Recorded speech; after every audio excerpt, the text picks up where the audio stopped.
নমস্কাৰ সবকে জয় মাসি। আমি ঈশ্বৰৰ বাক্য শুনিম। যোহন 3:16 কাৰণ ঈশ্বৰে জগতক ইমান প্ৰেম কৰিলে যে তেওঁ নিজৰ একমাত্ৰ পুত্ৰকে দান কৰিলে, যাতে যিকোনোৱে তেওঁক বিশ্বাস কৰে তেওঁ নষ্ট নহয় কিন্তু অনন্ত জীৱন পায়।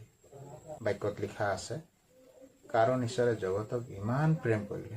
জগতক, এই জগতত থকা সকলো মানৱ জাতিক যীশু খ্ৰীষ্টই প্ৰেম কৰাৰ কাৰণে ঈশ্বৰৰ পুত্ৰ হৈও মানুহ ৰূপে এই জগতত আহিল আৰু নিজৰ জীৱন কালবাৰী ক্ৰুচত বলিদান দি পেলাই তেওঁৰ তেজেৰে আমাক নতুন জীৱন দিলে, তেজেৰে আমাক কিনিলে আৰু আমাক তেওঁৰ সন্তান হ'বলৈ যোগ্যতা দান কৰিলে, যাতে যিকোনে তেওঁক বিশ্বাস কৰে তেওঁ নষ্ট নহয় কিন্তু অনন্ত জীৱন পায়।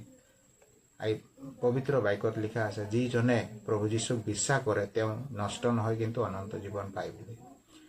কাৰণ প্ৰভু যীশু খ্ৰীষ্ট এই জগতলৈ মানুহক উদ্ধাৰ কৰিবলৈ আহিছিল, মানুহক পাপৰ পৰা মুক্তি দিবলৈ আহিছিল।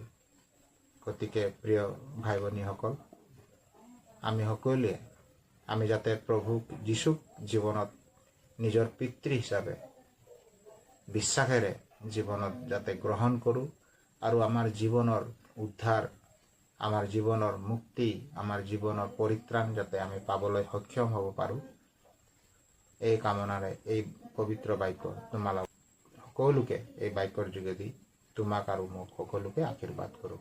আমেন। ধন্যবাদ।